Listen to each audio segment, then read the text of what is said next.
Welcome, everyone. We are going to be talking about the Fool. The first tarot card, although it has the number 0, we're just talking about infinite potential here. It's not even the number 1 yet. This is Joseph Campbell's hero's journey stage, the call, the thing that begins the whole process. And so we're going to kind of discuss this. This is going to be part of a series that will go over all the Major Arcana tarot cards, and it will draw all kinds of sort of correspondences, pull the archetypes, common symbols, and things like that. We're going to be deep diving in every single one in kind of an intuitive way. So the Fool is this sense that there is a world of potential in front of us, and we know that we have been called to take a step out into the unknown, to leave the ordinary world with, not the weight of the world, but we just have our most essential gifts from our previous journeys that we can take with us. We can't take much with us, only the most essential things.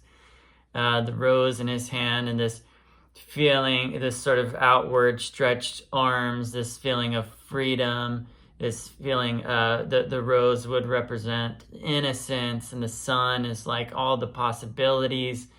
And there's this sort of the innocence of the dog, and this cliff is stepping out into the unknown, and the mountains in the back are jagged and potentially perilous, but the attitude is trusting in the call into the unknown, so much so that you're willing to give up your ordinary life in order to answer this call. So associated with it are beginnings, freedom, innocence, originality, adventure, idealism, spontaneity. It's associated with the outer planet, Uranus, which is going to be lightning bolt insights. That's the call, that only that is potent enough to wake you up from your ordinary world and give you the impetus to move forward into the unknown. This is Neo asleep at his desk, and the first thing that reaches out from the Matrix is, wake up, Neo. It's that wake up call. And then it tells him to follow the white rabbit, and on it goes. How far down the rabbit hole do you want to go is kind of what it comes down to when he accepts Morpheus's invitation to to choose between the blue and red pills, and he chooses the red pill, which is truth. That's that point of no return. You can't go back. And that is part of the reason that you get the major conviction or this call, is because you almost know there's no way to just go back to the ordinary world that you left. Once you leave it, you can't go back. Once you see it, you can't unsee it. Once you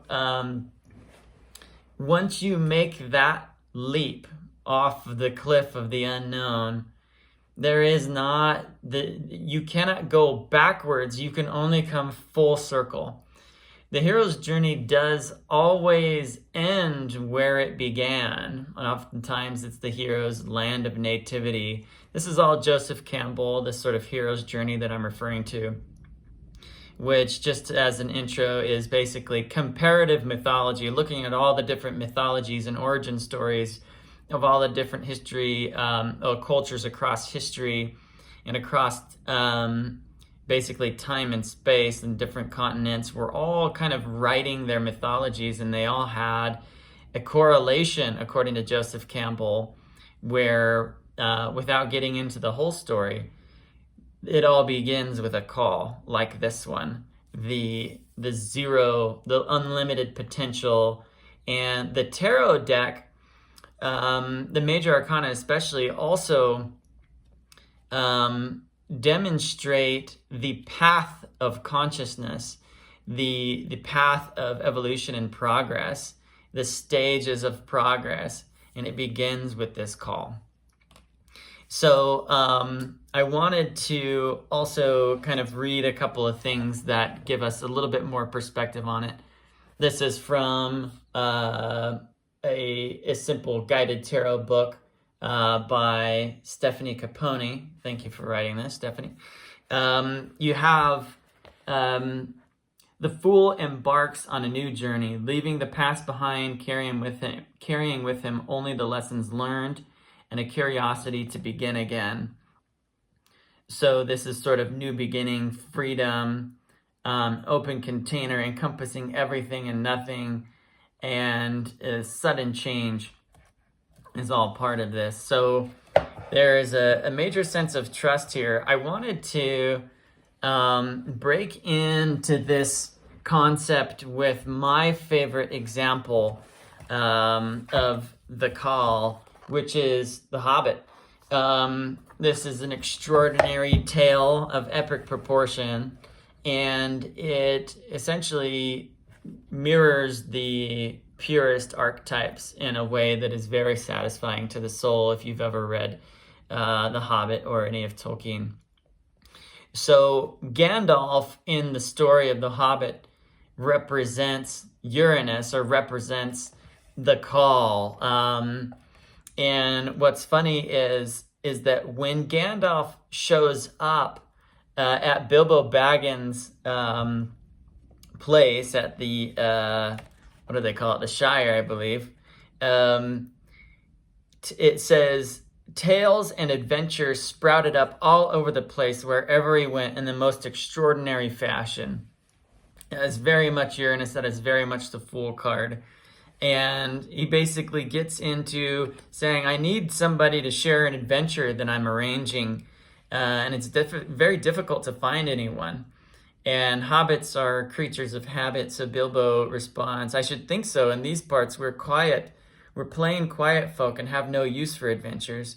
Nasty, disturbing, uncomfortable things make you late for dinner. I can't think of what anybody sees in them, said Mr. Baggins. So it's this sort of, what precedes the call is very much this level of comfort. And this, we can all relate to this when something like this is coming up. A lot of times there's this, oh, that's going to be uncomfortable. There's this disturbance, almost like you're being woken up from a slumber. Wake up, Neo. You're sort of stepping out into change, and change is very much a very uncomfortable thing for all of us. And so I wanted to jump to this point later on in the first chapter of The Hobbit that really cuts through into what I think is like the spirit of the Fool. So essentially the dwarves have all piled into his house because Gandalf put a mark on Bilbo's door. So they all came for this adventure. And they started singing these songs, and Bilbo was just sort of overwhelmed by all this and doing his Hobbit thing and feeding them food, but just kind of being so thrown off by all this. Part of Bilbo's ancestry is the Took side, his mother's side. There were some adventurers in his bloodline. And so this side of him was being appealed to.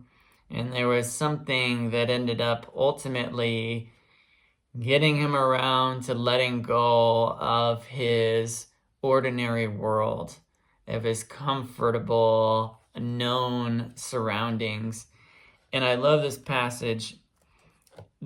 As they sang, the Hobbit felt the love of beautiful things made by hands and by cunning and by magic moving through him. A fierce and a jealous love, the desire of the hearts of dwarves. Then something Tookish woke up inside him, and he wished to go and see the great mountains, and hear the pine trees and the waterfalls, and explore the caves, and wear a sword instead of a walking stick. He looked out the window, the stars out in the dark sky above the trees. He thought of the jewels of the dwarves shining in dark caverns. Suddenly, in the wood beyond the water, a flame leapt up, probably somebody lifting a wood fire. And he thought of plundering dragons settling on his quiet hill and kindling it all to flames. He shuddered, and very quickly, as plain Mr. Baggins of Bag End, he shuddered, and very quickly he was plain Mr. Baggins of Bag End, Underhill again. He got up trembling. He had less than half a mind to fetch the lamp, and more than half of a mind to pretend to, and go and hide behind the beer barrels in the cellar and not come out again until the dwarves had gone away. So the really fun thing about that passage is that the way the call cuts through and wakes something up inside of us. That wake up Neo moment is this sort of magical belief that you can do anything. And that's the energy of the Fool, is there is this, it may be naive at this point, but it is an overwhelming confidence and this desire like, oh my gosh, maybe I could step away from these things that I know, and there's something in me that feels really excited about that. Another example is the movie Dune, where the herald of the emperor steps off of this craft, and there's this ceremony where House Atreides is there to welcome the herald of the emperor. The herald is very much the call, and the herald comes off of the ship and basically reads from a scroll from the emperor and says that House Atreides is being called by the emperor to go to Arrakis to harvest spice and take stewardship over that planet. Leto, the Duke of House Atreides, steps forward upon hearing the call and embodies the Fool very well by saying, "We are House Atreides. There is no call that we do not answer. There is no faith that we betray." This sort of dutiful leader, this courageous, we are willing to step into the unknown. And the sort of, the important part about the call being so strong and able to cut through is, number one, it has to cut through the ordinary world. It has to cut through the comforts that we're holding to, that we're convinced that if they went away, that we would lose everything that we hold dear.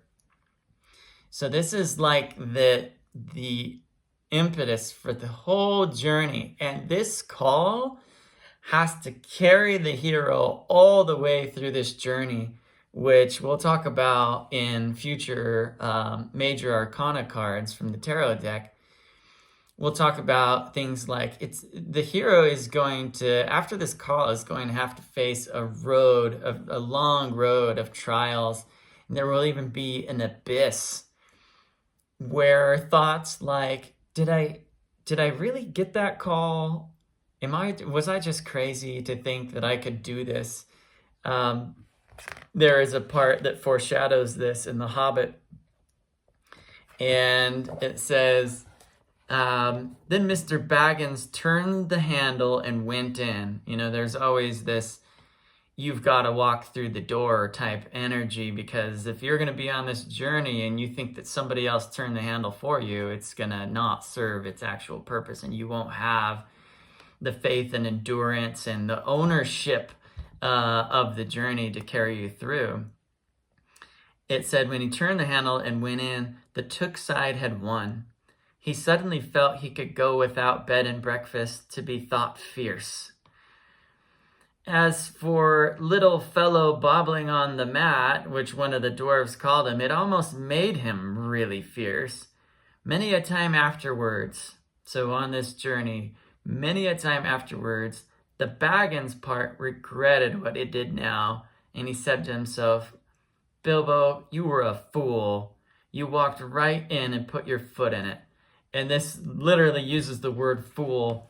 And you'll actually find that a lot of these stories, when they really want to signal that this is the call, there is something like, Aladdin saying, oh, the princess must have thought that I was a fool, they'll throw out the word because you feel foolish. Later on down your journey, this comes in with such confidence and you're like overtaken by this call that later on in your journey, when not everything goes right, you often look back and think of yourself as foolish. That's part of the challenge is you have to doubt the call at some point, because that's what ultimately gets that hero stronger.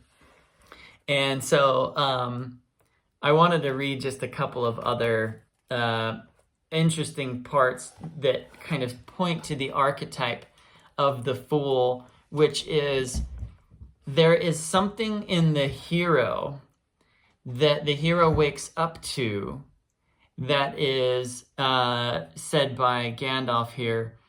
There is a lot more to him, speaking of Bilbo, than you guess. A deal more than he has any idea of himself. You may possibly all live to thank me yet.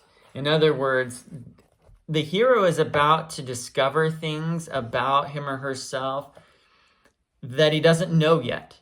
And he can only know by going on this journey. He can only have himself revealed to himself by having the courage to say yes to the call, going on the journey and proving these things to himself. And so the last part of the chapter talks about the song that the dwarves are singing. For over the misty mountains cold, to dungeons deep and caverns old, we must away ere break of day to find our long forgotten gold. So they're talking about the journey that they all know they have to go on. And this is all part of that, sort of the buildup of the call that's building up in Bilbo. And he went to sleep with that in his ears, and it gave him a very uncomfortable dream. So you're kind of in this dream state and you're comfortable, but these uncomfortable dreams started to come in, and it was long after the break of day when he woke up. So it kind of points again to the waking up comparison here. So again, in chapter 2, he says, don't be a fool, Bilbo Baggins, literally with the word fool. He said to himself, thinking of dragons and all the outlandish nonsense at your age. And so the last part I wanted to share from this book is eventually, all the dwarves have gone, and it's the morning, and Gandalf comes and is like, why are you still here? And he says, that leaves you just 10 minutes. You'll have to run, said Gandalf. But, said Bilbo, no time for it, said the wizard. But, said Bilbo again, no time for that either. Off you go. To the end of his days, Bilbo could never remember how he found himself outside without a hat and a walking stick or any money or anything that he usually took when he went out, leaving his second breakfast half finished and quite unwashed up, pushing his keys into Gandalf's hands, and running as fast as his furry feet could carry him down the lane, past the great mill, across the water, and then on for a mile or more.